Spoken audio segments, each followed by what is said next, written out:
함께 일어나셔서 믿음의 소문이 퍼져가는 교회 찬양드리겠습니다.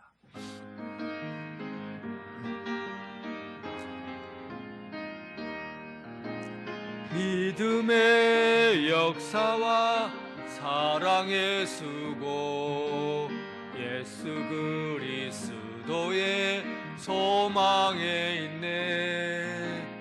믿음 소망 사랑 할렐루야 할렐루야 할렐루 소문 넘치리. 믿음의 역사와 사랑의 수고, 예수 그리스도의 소망에 있네. 믿음 소망 사랑 할렐루야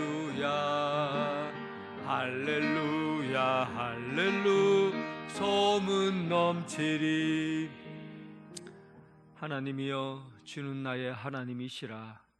내가 간절히 주를 찾되 물이 없어 마르고 황폐한 땅에서 내 영혼이 주를 갈망하며 내 육체가 주를 사모하나이다.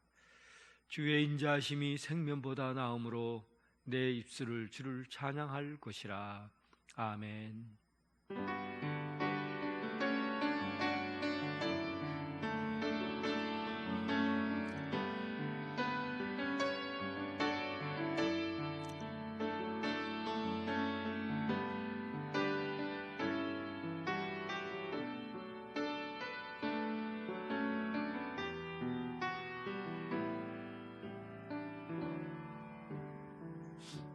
자비로우신 하나님, 아무 공을 내세울 수 없는 저희들을 오직 십자가 은혜를 의지하여 주님이 세워주신 이곳에 서게 하심을 감사합니다.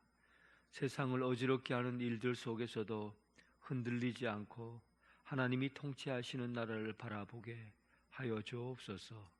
성령님 예배하는 모든 이들에게 임재하셔서 정결한 마음으로 주님을 뵙게 하옵시고 오직 성삼위 하나님께 드리는 예배가 온전한 예배 되게 하여 주옵소서. 만유해 주시며 구원자이신 예수 그리스도의 이름으로 기원하옵나이다. 아멘.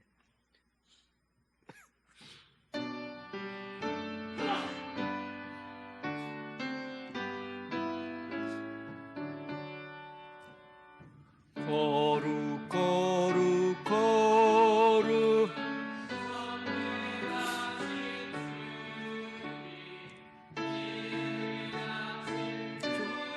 주를 찬송합니다.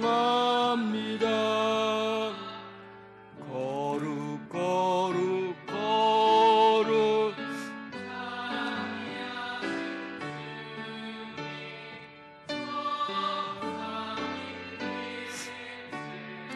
우리 주로다. 거룩 거룩 거룩 주의 보좌 앞에 모든 성도 면류관을 벗어드리네. 천군 천사 모두 주께 굴복하니 성왕이 위에 계신 주로다. 거룩 거룩 거룩 주의 빛난 영광 모든 죄인 눈 어두워 볼 수 없도다. 거룩하신 이가 주님밖에 없네. 온전히 전능하신 주로다. 거룩 거룩 거룩 전능하신 주, 천지 만물 모두 주를 찬송합니다. 거룩 거룩 거룩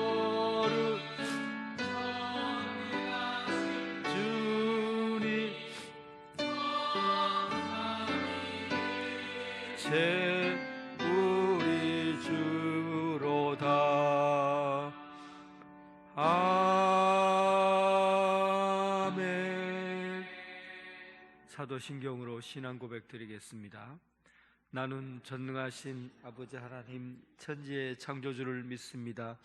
나는 그의 유일하신 아들 우리 주 예수 그리스도를 믿습니다. 그는 성령으로 잉태되어 동정녀 마리아에게서 나시고 본디오 빌라도에게 고난을 받아 십자가에 못 박혀 죽으시고 장사된 지 사흘 만에 죽은 자 가운데서 다시 살아나셨으며 전능하신 아버지 하나님 우편에 앉아 계시다가 거기로부터 살아있는 자와 죽은 자를 심판하러 오십니다. 나는 성령을 믿으며 거룩한 공교회와 성도의 교제와 죄를 용서받는 것과 몸의 부활과 영생을 믿습니다. 아멘. 교동문 48번입니다.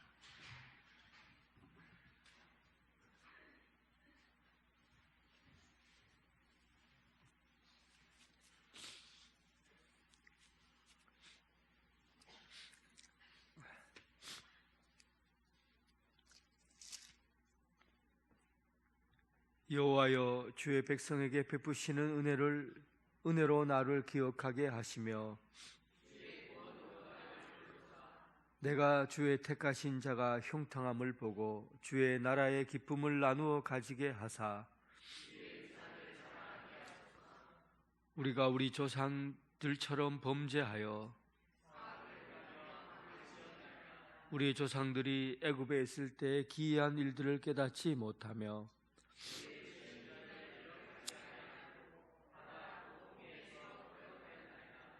그러나 여호와께서는 자기의 이름을 위하여 그들을 구원하셨으니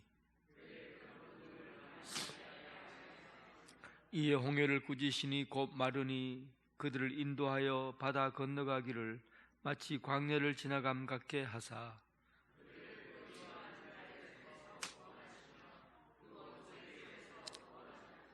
그들의 대적들은 물로 덮으심에 그들 중에서 하나도 살아남지 못하였도다.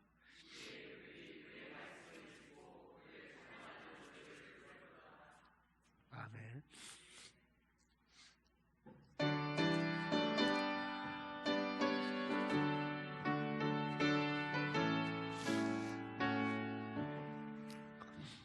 크신 하나님의 사랑 말로 다 형용 못하네. 저 높고 높은 별을 넘어 이 낮고 낮은 땅 위에 죄범한 영혼 구하려 그 아들 보내사 화목제로 삼으시고 죄 용서하셨네. 하나님 크신 사랑은 증량다 못하네. 영원히 변치 않는 사랑 성도여 찬양하세. 괴로운 시절 지나가고 땅 위에 영화세할 때 주 믿지 않던 영혼들은 큰 소리 외쳐 울어도 주 믿는 성도들에게 큰 사랑 베푸사 우리의 죄 사했으니 은혜 잊을까. 하나님 크신 사랑은 증량다 못하네. 영원히 변치 않는 사랑 성도여 찬양하세. 하늘을 두루마리 삼고 바다를 먹물 삼아도 한없는 하나님의 사랑 다 기록할 수 없겠네. 하나님의 크신 사랑 그 어찌 다 쓸까. 저 하늘 높이 쌓아도 채우지 못하리. 하나님 크신 사랑을 측량 다 못하네. 영원히 변치 않는 사랑 성도여 찬양하세. 박영찬 장로님 기도하겠습니다.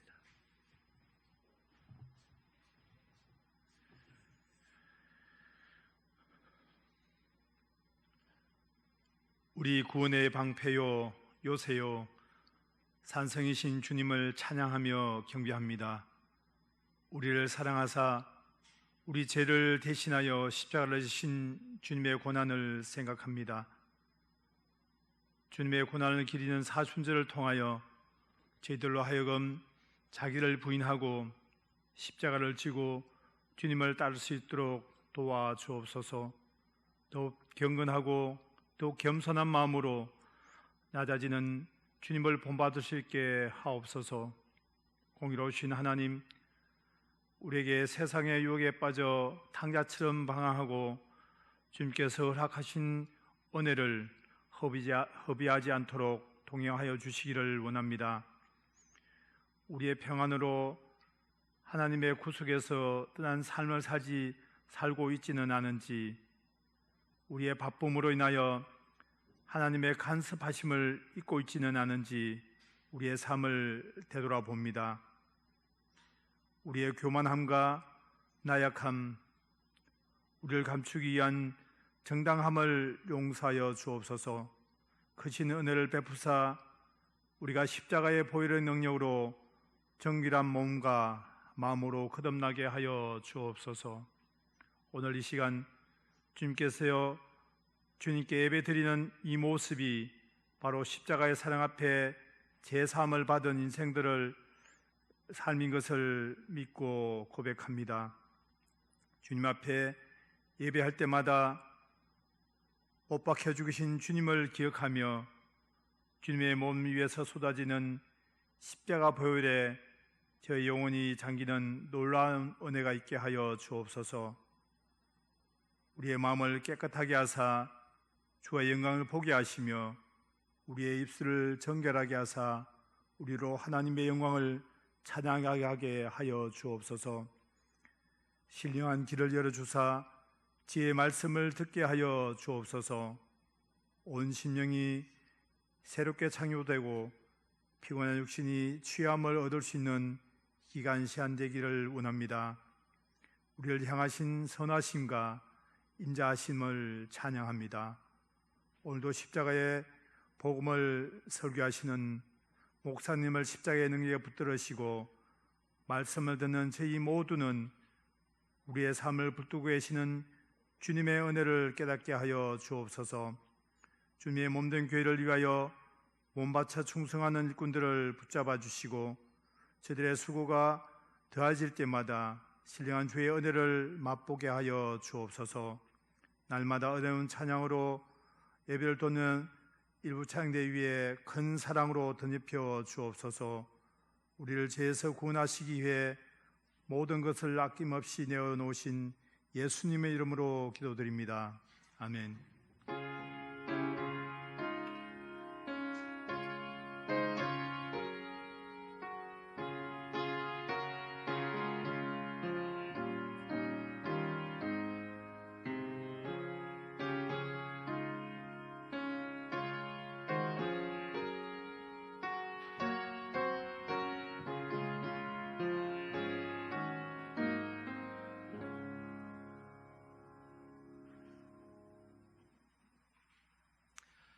성도 여러분 반갑습니다. 주님의 사랑으로 사랑합니다. 우리 교회 처음 오신 여러분을 진심으로 환영합니다. 새 가족 등록해 주시고 마련된 환영의 자리에 오셔서 친교를 나누시기 바랍니다. 오늘은 사순절 네 번째 주일입니다. 그리스도를 깊이 묵상하심으로 십자가의 은혜로 충만하시기 바랍니다. 요한나 예전도의 헌신 예배가 오늘 오후 찬양 예배 시에 있습니다. 사순절 주일의 특별 새벽 기도회가 이제는 눈으로 주를 배옵나이다라는 주제로 3월 18일부터 3월 31일까지 있습니다. 많은 은혜 받으시기 바랍니다. 각 위원회와 각 기관 원래에는 다음 주일 정해진 장소에서 모여주시기 바랍니다. 구역장 권찰은 수예배에 참석하셔서 구역 모임 안내지를 받아가시고 구역 모임을 한 구역은 보고서에 체크해 주시기 바랍니다. 할렐루야 찬양대 남성 파트를 모집합니다. 문의는 이경영 권사님께 문의해 주시기 바랍니다. 요한나 예전도에서 강단 장식으로 섬겨주셨습니다. 감사드립니다. 성경 읽기 릴레이가 1115독째 진행 중에 있습니다. 많은 참여 바랍니다. 광고 이상입니다. 찬양 들으면서 봉헌하겠습니다.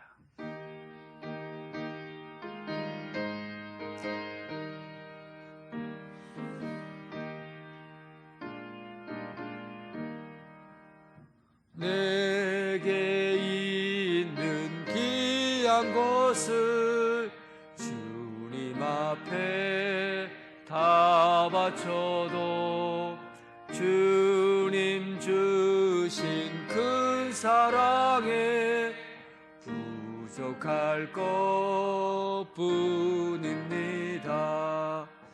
주 원하신 나의 주님 크신 은혜 생각하며 주께 힘써 바치겠네. 아까울 것 무엇이라.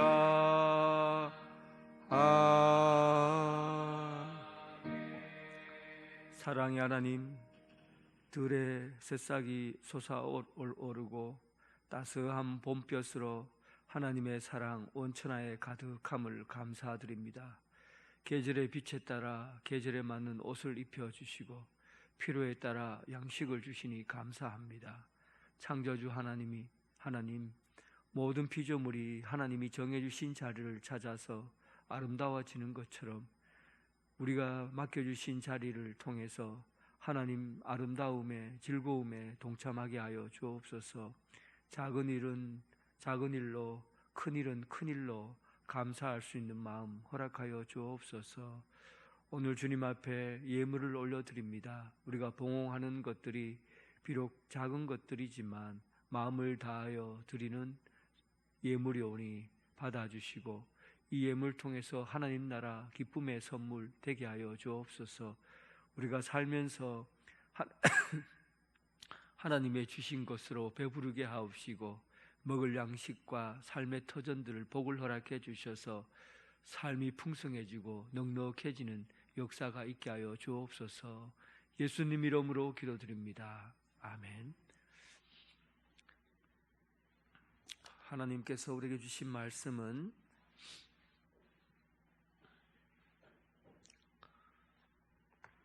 여호수아서 6장 12절에서 16절까지 말씀입니다. 6장 12절에서 16절까지 하나님의 말씀을 봉독해 올리겠습니다. 또 여호수아가 아침에 일찍이 일어나니 제사장들이 여호와의 궤를 메고 제사장 7은 양각 나팔 7을 잡고 여호와의 궤 앞에서 계속 행진하며 나팔을 불고 무장한 자들은 그 앞에 행진하며 후군은 여호와의 궤 뒤를 따르고 제사장들은 나팔을 불며 행진하니라. 그 둘째 날에도 그 성을 한 번 돌고 진영으로 돌아오니라. 엿새 동안을 이같이 행하니라. 일곱째 날 새벽에 그들이 일찍이 일어나서 전과 같은 방식으로 그 성을 7번 도니 그 성을 7번 돌기는 그날뿐이었더라. 7번째 제사장들이 나팔을 불 때 여호수아가 백성들에게 이르되 외치라. 여호와께서 이 성을 주셨느니라. 아멘.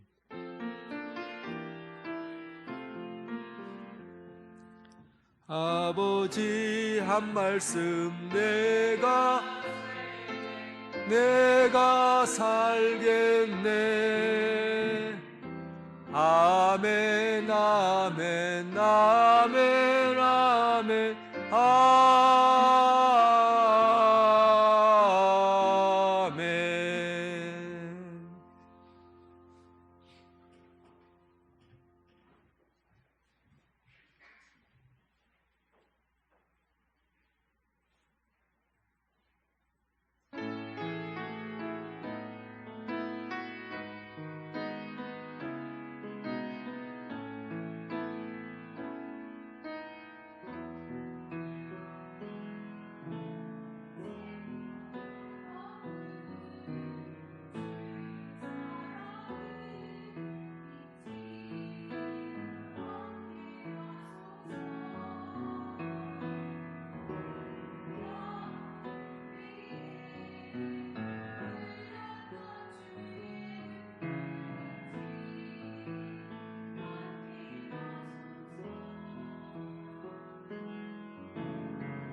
아멘.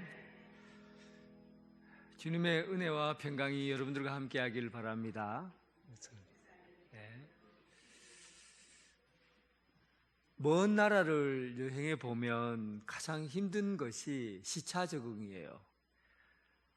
미국에는 지금과 시간이 한 14시간 차이가 나는데 오전 6시, 10시쯤 되면 거기는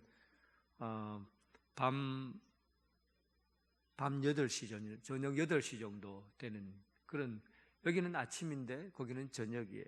그러다 보니까 몸이 느끼는 것이 아침에 일어나는데 몸은 밤을 기억하고 있으니까 적응하기가 굉장히 어려워요. 그런데 한 3일쯤 지나면 몸이 그 나라의 태양과 그 나라의 별과 달에 몸이 적응을 해요.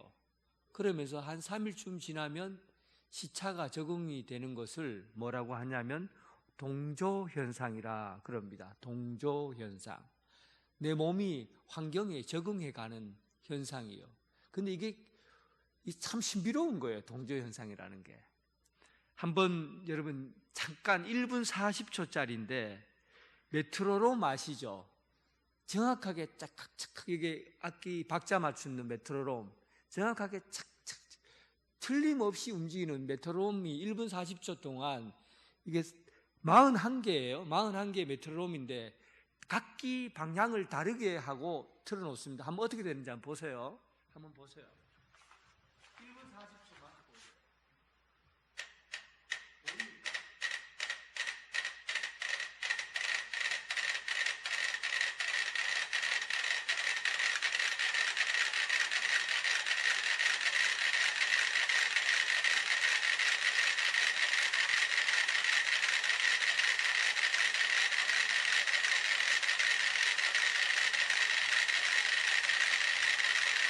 소리가 시끄러워요, 지금은.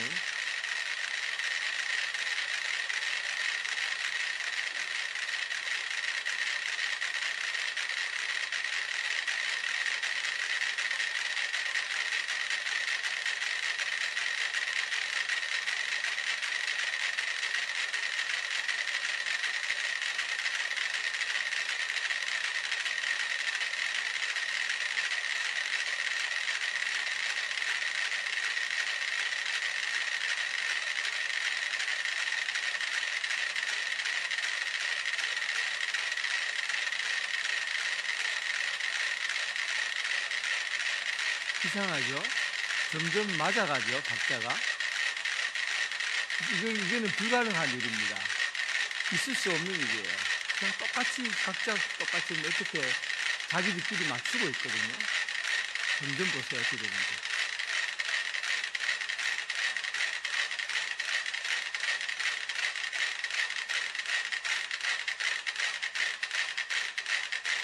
신비스러울 정도예요.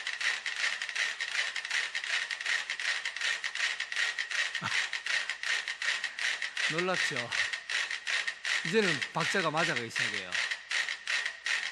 딱, 딱, 딱, 딱, 딱. 이제는 막 자기 훈련했는 것처럼 맞아요. 딱, 딱, 딱. 하나도 틀리지 않고 이제 나중에는 다 똑같아집니다. 예, 이 정도만 보겠습니다. 이게 과학자들이 이제 발견해낸 거예요. 41개의 메트로놈을 설치해놓고 각자 다르게 소리를 내게 했는데 1분 40초가 지났는데 똑같이 맞추는 거예요, 자기들끼리. 이거 기계가 자기 생명이 있는 것도 아니고 그냥 기계예요. 그런데 어떻게 이런 일이 가능한가 했더니만 이것을 가지고 동조현상을 설명하는 거예요. 주변에 있는 환경에다가 자기가 맞추는 거죠. 주변이 환경이 변하면 거기에 몸이 맞추는 거예요. 그래서 일치가 되어 가는 거예요. 오늘 저는 여리고성을 묵상하면서 도대체 하나님께서 왜 이런 일을 하게 했을까? 왜 전쟁에 아무 쓸데도 없는 일들을 왜 하나님께서 하게 했을까? 저는 이 동조현상을 떠올렸어요. 오늘 이따 그 얘기는 함께 나누게 될 겁니다. 하나님께서 여리고성을 정복하는데 이 군사적으로는 아주 이게 전략적으로 보면 엉망진창이에요. 이런 것으로 전쟁을 할 수가 없어요. 먼저 성경에 나온 그대로 그림을 한번 보세요. 그림을 보면 여리고성을 중심으로 어떻게 돌았는지 일단 그림이 그려져 있죠.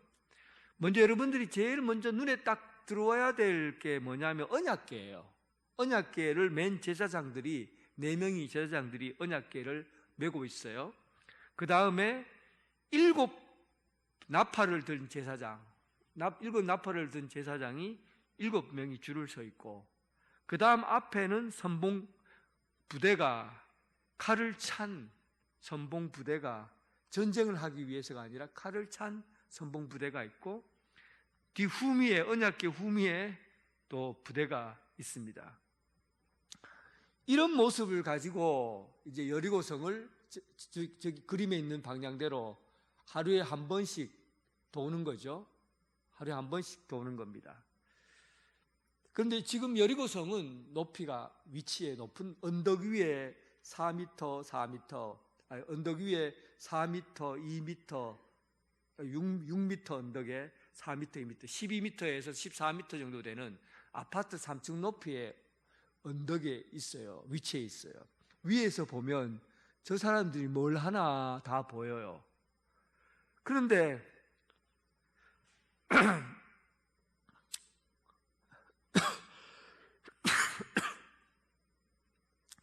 그런데 밑에서 이렇게 가는 사람들을 보면 어떻게 지금 군인들이 무기가 어떤 무기가 있는지, 또 얼마나 군사력이 얼마나 되는지 다 보입니다. 전쟁하는데 자기들이 가지고 있는 무기를 다 보여주는 그런 군대가 어디 있습니까? 뿐만 아니라 위에서 돌멩이에다 불을 붙여갖고 기름을 칠해서 확 굴러버리면 어떡하겠어요? 떼굴떼굴떼굴 굴러가갖고 그 대형을 다 흐트러 버리지 않겠습니까? 간단한 문제예요. 밑에서 뱅뱅뱅 돌기만 하고 있고 위에서 그냥 돌 하나 가지고 싹 굴러버리면 전쟁 끝이에요. 하나 많아요. 이런 전쟁을 위해서 이런 전략과 전술을 가장 중요한 여리고성을 점령하는데 이런 군사적인 방법을 쓴다?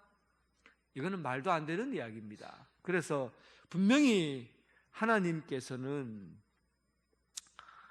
지금 이 일들을 통해서 목적하는 것이 여리고성 사람들과 싸우자, 전쟁하자, 이게 목적이 아니라는 거죠.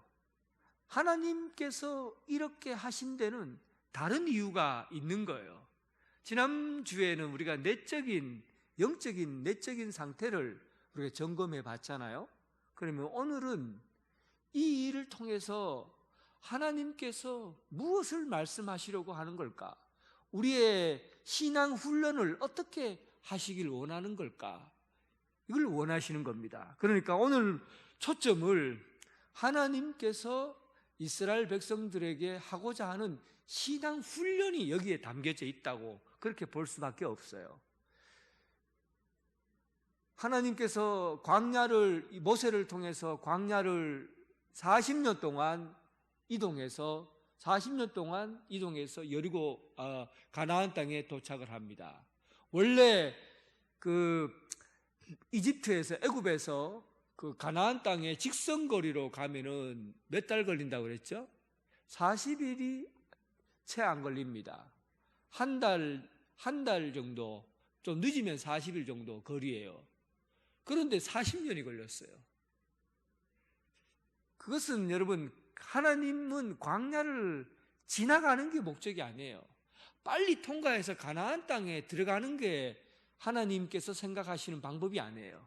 충분히 이 이스라엘 백성들을, 하나님의 백성들을 훈련시키고 다듬고 연단해서 하나님의 사람으로 만들기를 원하시는 거죠. 그래서 목적이 뭐냐면 광야를 건너는 게 목적이 아닙니다. 광야에 있는 것 그 자체가 사실은 하나님의 방법이에요. 훈련 방법이죠. 그러니까 오늘 본문에 기록되어 있는 이 여리고성을 중심으로 해서 도는 것은, 이것은 군사적인 방법으로는 빵점입니다. 이런 방법을 사용하면 몰살당해요. 그런데 하나님께서는 구태여 이 방법을 통해서 이들에게 뭔가 의도해낸 것들을 이루어내시려고 하는 거죠. 그러니까 이 하나님께서 무엇을 의도하셨는가? 왜 이들에게 군사적인 방법으로는 아무런 유익이 없는 방법을 왜 사용하셨을까? 여기에 초점을 맞추어야만이 우리가 하나님의 뜻을 생각해 볼 수가 있어요. 자, 그러면 먼저 보십시다. 다시 보면 그 그림에서 가장 중심은 여호와의 궤라고 그랬어요. 11절 보십시오. 한번 본문에 보면 6장 성경 갖고 계신 분 6장 11절 한번 보세요. 여호와의 궤가 그 성을 한 번 돌게 하고 그들이 진영에 돌아와서 진영에 자니라. 보세요, 여러분.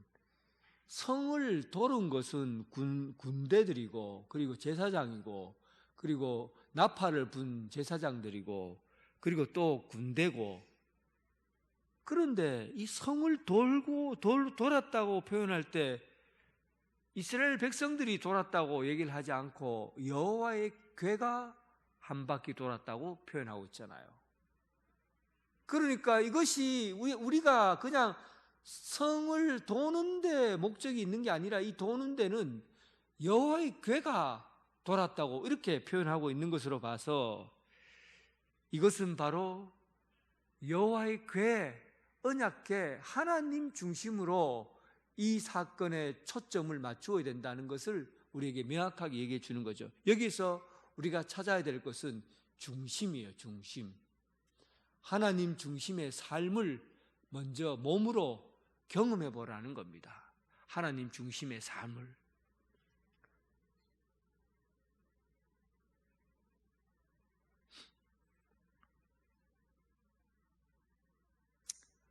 사진을 찍을 때 여러분 아웃포커스라고 사진을 잘 찍는 사람은 압니다.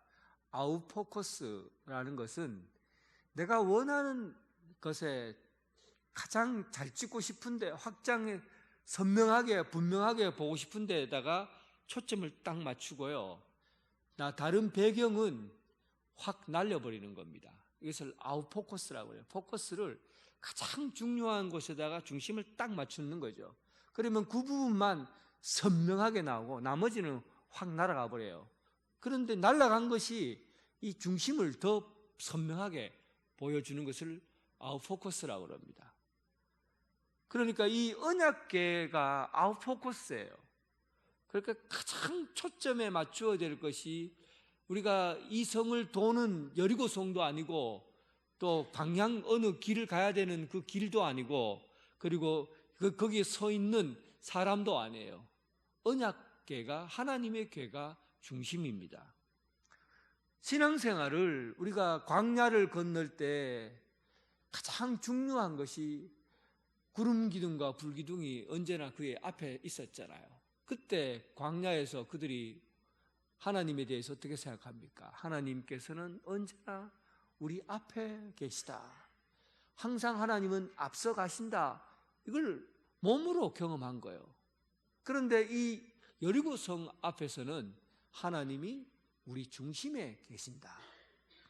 하나님이 우리 중심에서 인도해 가신다 하는 것을 우리 몸으로 경험하게 하는 거죠.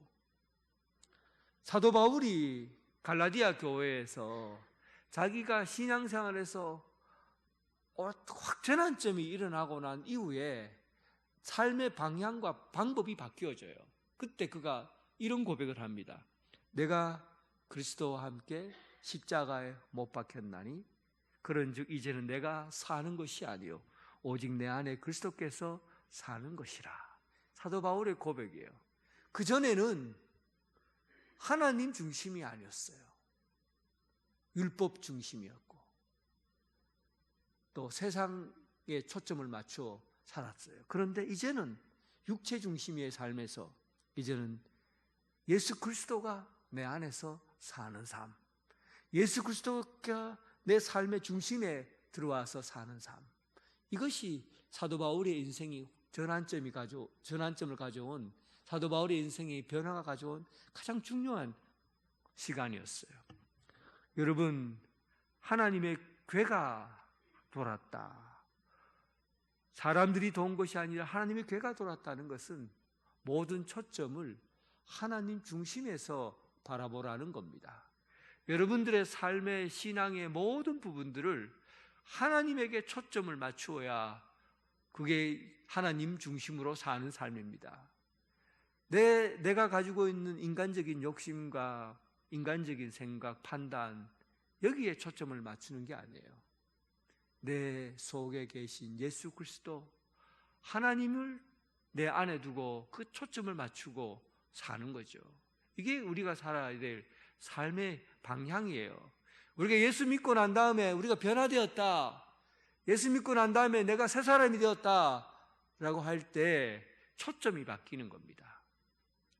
지금까지는 돈이 내 인생의 중심이었어요. 돈 따라 움직였어요. 지금까지는 내 감정이 중심이었어요. 감정에 따라 움직였어요. 지금까지는 나의 잘난 지식, 능력, 여기 중심이 있었어요. 그래서 내가 가지고 있는 능력과 지식으로 내가 살려고 했어요. 그런데 예수 그리스도를 믿고 나니까, 요단강을 건너고 나니까 삶이 바뀐 거예요. 내 중심이 바뀐 거예요. 예수 그리스도가 내 안에 계신 거예요. 예수 그리스도께서 내 삶의 모든 것을 결정하시는 거죠. 예수 그리스도께서 내 삶의 모든 것을 움직여 가시는 그런 삶을 살게 된 거죠. 이제는 내가 산 것이 아니요 내 안에 그리스도께서 사는 것이라. 그런데 여러분, 하나님이 내 중심에 오시면, 언약궤가 내 삶의 중심이 되면 그 삶이 얼마나 기쁘고 복된지를 모릅니다. 이 본문하고 좀 다른 장면인 것 같지만 유사성이 있는 장면이, 다윗이 오벳 에돔의 집에 있는 언약궤를 예루살렘 성으로 가지고 오는 그런 장면이 오늘 이 여리고 성을 도는 장면과 거의 유사한 내용이 들어 있습니다. 다윗이 언약궤를 옮길 때 여러 가지 막 복잡한 일들은 다 생략하고 오벳 에돔의 집에서 있는 언약궤를 통해서 오벳 에돔의 집이 복을 받자 이제 다윗이 결정을 하죠. 이제 거기에서 언약궤를 모시고 와라. 그리고 예루살렘에다가 모셔놓자. 그렇게 결정을 하게 됩니다. 그리고는 언약궤를 맨 제사장들이 언약궤를 메고 6걸음을 발을 뗍니다. 하나, 둘, 셋, 넷, 다섯, 6걸음 발을 띄고 난 다음에, 그리고 그것을 그 자리에 내려놔요. 내려놓고는 소를 잡고, 그리고 하나님 앞에 번제물을 드리고 제사를 지니고 춤을 추고 나팔을 불고 축제 기쁨의 환호성을, 그리고 축제를 벌입니다. 하나님께서 성 안으로 들어오신다, 하나님께서 내 중심에 오신다라는 것을 기쁨으로 춤을 추며 그렇게 보내는 그런 장면이 나와요. 하나님이 우리 삶의 중심이 온다는 것은 여러분들을 노예로 삼고 여러분들의 삶의 시간들을 하나님이 막 마음대로 하시고 그렇게 불편하게 하려고 중심에 오시는 게 아니라, 하나님이 내 삶의 중심에 오는 것은 복된 날이라는 거예요. 가장 기쁘고 즐겁고 춤을 추고 이런 날이 하나님이 내 삶의 중심에 계시는 날인 겁니다. 시편에도 하나님을 가까이 하니 복이라 그러잖아요. 여러분 인생을 통틀어서 여러분들의 인생이 복되고 가장 즐겁고 기쁜 날이 언제냐? 여러분 안에 하나님이, 여러분 성 안에 하나님이 여러분 삶의 중심에 들어오시는 겁니다. 이런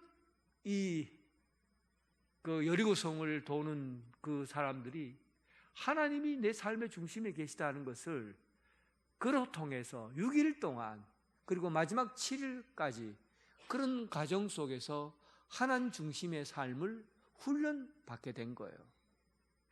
그리고 두 번째 훈련은 언약궤를 맨 사람들이 4명이 언약궤를 메고 갑니다. 그리고 메는 동안에 6일 동안 말을 못하게 해요. 침묵 가운데 걷게 되죠. 그리고는 행군할 때는 짧은 제사장의 나팔 소리가 들립니다. 보통 이런 소리였을 거예요, 아마. 뿌뿌뿌뿌뿌뿌뿌. 이게 제가 고증한 겁니다. 실제로 그랬을 거예요, 아마. 뿌뿌뿌뿌뿌뿌. 아마 이런 소리로 행진할 때 나는 소리들이에요. 뿌뿌뿌뿌뿌뿌. 이런 소리를 내면서 뒤에 언약궤를 맨 제사장들의 발걸음을 따라서 한 발자국 한 발자국 걸어갔을 겁니다. 자, 그러면 여러분 걷는 거를 제가 한번 해볼 테니까 2가지 걸음을 해볼 거예요. 그냥 걸을 때 하고 그 다음에 언약궤를 메고 걸을 때 하고 걸음이 어떤 게 다른가 한번 비교해 보세요. 여러분들에게 이 강의에서 좀 좁으니까요, 바깥에 나가서 한번 할 테니까 한번 보세요. 그냥 걷는 거예요. 그냥 걷는 거. 내 마음대로 가는 거죠. 그냥 걷는 거. 자, 그런데 언약궤를 맸어요. 언약궤를 맸습니다. 내를 걸을 때는 어떻게 걸을까요? 이렇게 걸어요. 이렇게. 자연스럽게 이렇게 걷습니다. 그죠? 아닙니까? 이렇게 걸어요. 예. 걷는 걸 비교를 해봤는데 제가 이 성을 한번 이렇게 메고 이렇게 하고 한번 걸어봤어요. 이렇게. 어제 내가 설교 중에 한번 이렇게 걸어봤는데 그냥 이렇게 침묵하며 말 없이 걸을 때는요, 제가 볼 때 동조 현상이 일어납니다. 왜냐하면 걸을 때 언약궤를 맨 사람들 뒤를 따라가면요, 전부 모든 사람들이 다 언약궤에다 중심을 맞추고 있기 때문에 언약궤가 움직이는 발걸음에다가 내 발걸음과 호흡을 맞출 수밖에 없어요. 처음에는 그냥 걸었을 거예요. 그런데 하루가 지나고 이틀이 지나고 3일이 지나면서 점점 언약궤의 발걸음에 아까 그거 봤죠? 메트로놈 41개의 메트로놈 움직인 거 봤죠? 착 하고 동일하게 움직이잖아요. 동조 현상이 일어나는 겁니다. 호흡까지 맞아줘요. 나중에는 그렇게 6일 동안 계속 걸으면 호흡과 그리고 발걸음 착 하는 이 발걸음과 모든 것이 일치를 향해 갈 겁니다. 제가 볼 때는 그 거대한 광경, 우리가 몸이 하나가 되는 호흡도 맞고 발걸음도 맞고 그런 소리들이요, 얼마나 감격적이고 감동적인지 아마 거기 걷는 사람들에게는 하나님이 그 걸음 속에서 침묵 속에서 주는 그 감동의 역사를 아마 잊지를 못할 거예요. 로마서 15장 5절에 그때 우리가 몇 년 전, 2년 전인가 한 마음 한 입으로 하나님께 영광을 이런 찬양 했었죠. 그러니까 한 마음 한 입으로 하나님 곧 우리 주 예수 그리스도 하나님께 영광을 돌리게 하노라. 모든 호흡이 있는 사람들은 한 마음 한 입으로 하나님께 영광을 돌리는 거예요. 그러니까 우리의 호흡을 맞추고 우리의 박자를 맞추며 우리 신앙 성도들은 우리의 호흡과 우리의 발걸음을 맞추면서 일치를 향해 나아갈 때 하나님께 영광이 되는 겁니다.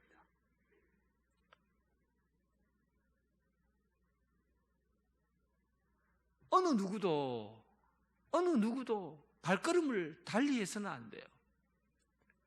내가 좀 발걸음이 빠르다고 후다닥 뛰어가거나 아니면 내가 걸음이 늦다고 뒤처지거나 이런 것이 아니라 함께 호흡을 맞추고 함께 박자를 맞추고 그리고 한 걸음 한 걸음 함께 나아가는 겁니다. 이런 일치 하나됨, 여기에 하나님께 영광이 올려지는 거예요. 하나님이 영광 받으시는 것은 성도의 일치예요. 여러분, 우리가 믿음 생활을 하는 거 함께 걷는 것입니다. 함께 걷는 거예요. 여러분들 중에서도 좀 잘난 분이 있을 수도 있고, 또 여러분들 중에는 좀 못나신 분도 있을 거고, 남들보다 더 발이 빠른 사람도 있고, 남들보다 발이 더 느린 사람도 있을 거예요. 그러나 교회는 하나님이 주신 하나님의 그 템포에, 하나님 예수 그리스도의 그 템포에 우리가 박자와 호흡을 함께 맞추며 하나가 되는 거예요. 여기에 여러분 개인의 불만스러운 감정, 또 불평하는 말, 또 이런 것들은 다 주머니 속에 집어넣고 온전히 하나님의 소리에 호흡을 맞추고 박자를 맞추는 거죠. 이게 교회가 하나님 앞에 드려지는 영광스러운 일이에요. 사랑하는 성도 여러분, 우리 함께 걸읍시다. 우리 함께 걸읍시다.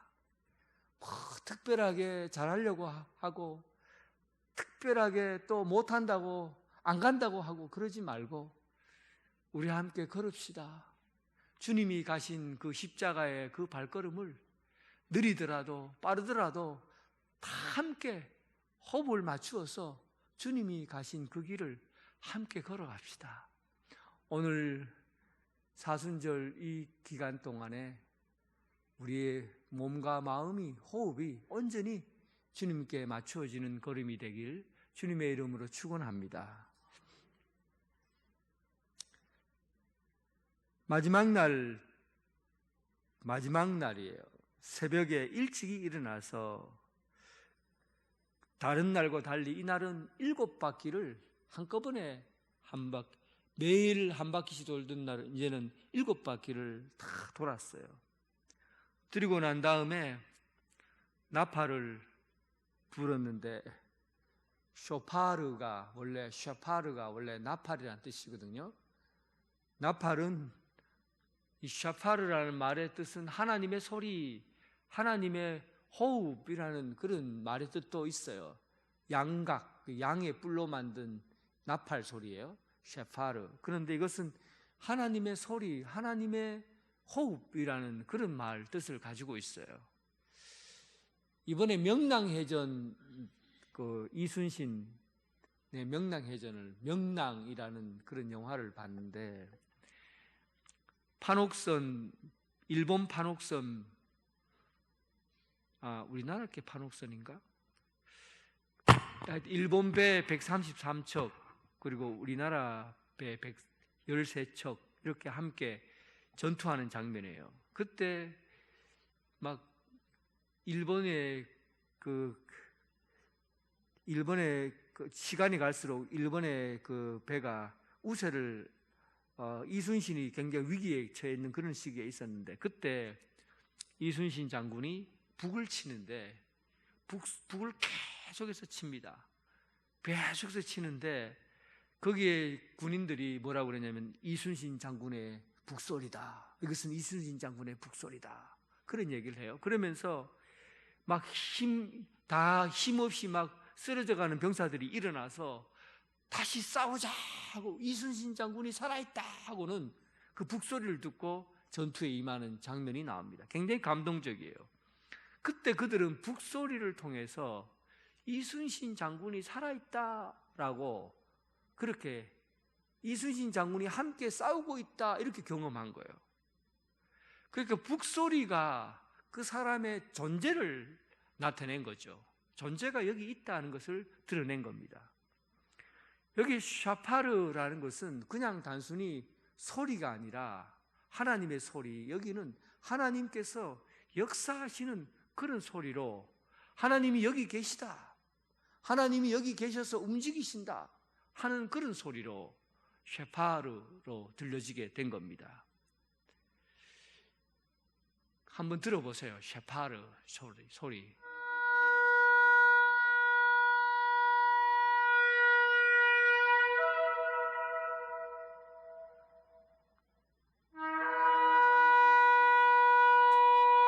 길게 소리를 내고 있죠. 길게, 호흡을 길게.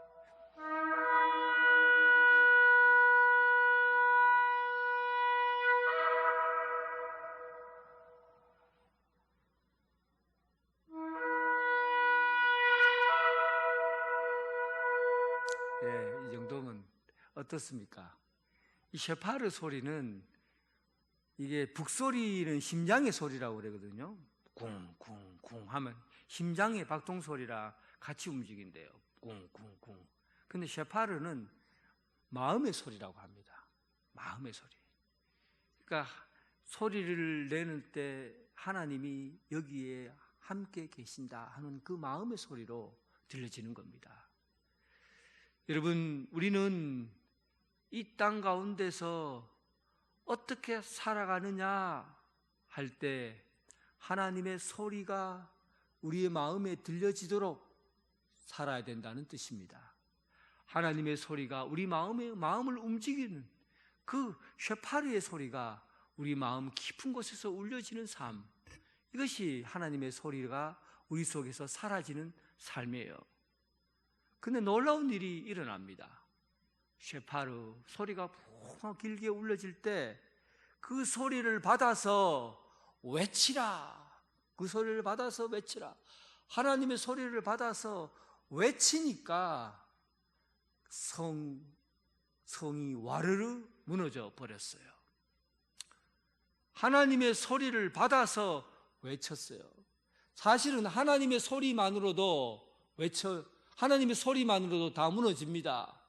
하나님께서 나팔을 부니까 죽은 자들이 살아났어요. 하나님께서 나팔을 부니까 이 땅에 막 재앙이 일어나고, 요한계시록에 하나님의 나팔 소리를 들으니까 이 세계가 완전히 흑암덩어리로 변하고 재앙이 일어나는 것을 눈으로 목격합니다. 하나님의 나팔 소리는 그 소리 자체에서 아마 능력이 있어요. 그런데 오늘 여리고성 앞에서 외치라 그러니까 하나님의 소리가 능력이 있는데 하나님의 소리가 사람의 소리를 통해서 외치니까 무너져 버린 거죠. 이제 우리는 이런 일들을 세상 가운데 해 나가야 됩니다. 지금 우리 앞에 복음을 받아들이지 않는 여리고성과 같은 것들이 세상에 가득 꽉 차 있어요. 온 세상은 여리고성이에요. 튼튼한 이중문으로 되어 있고, 그리고 높이도 높고, 그리고 쳐들어가도 들어갈 수 없는 그런 곳이에요. 그런데 하나님의 소리를 받아 외치는 복음의 소리를 선포하는 우리 입술을 통해서 성을 무너지게 하겠다는 것입니다. 여러분들이 외치지 않으면 안 무너진다는 거예요. 우리가 하나님의 소리를 받아서 외칠 때 무너진다는 겁니다. 오늘 이 세상에 꽉 닫혀져 있는 성문, 주님을 알지 못하고 살아가고 있는 이 세상 가운데 예수 그리스도 그 이름을 외치시기 바랍니다. 여러분 입술로 통해서 외칠 때 성이 무너집니다. 세상 죄로 가득 차 있는 철옹성 같은 여리고가 하나님의 소리를 받아 외치는 자의 소리로 무너졌듯이 오늘 여러분들 이 세상 가운데 복음의 소리를 크게 외치며 꼭 닫아 걸려진 이 여리고성을 무너뜨리게 하는 여러분 하나님의 소리를 받은 소리가 되길 주님의 이름으로 축원합니다. 하나님 아버지 감사합니다. 하나님의 나팔 소리 길게 울려 퍼질 때 그 소리를 받고 외치니 여리고성이 무너졌습니다. 오늘 세상은 이렇게 닫혀 있고 캄캄합니다. 무기력해져 있습니다. 어둡습니다. 절망과 불안 가운데 묶여 있습니다. 하나님의 소리를 듣고 외치게 하여 주옵소서. 예수 그리스도를 믿고 구원받는다라는 이 복음의 말씀을 온 세상 끝까지 닫혀져 있는 세상에 복음을 전하는 하나님의 소리 되게 하여 주옵소서. 예수님 이름으로 기도드립니다. 아멘. 다 함께 일어나셔서 하나님께 찬양 드리겠습니다.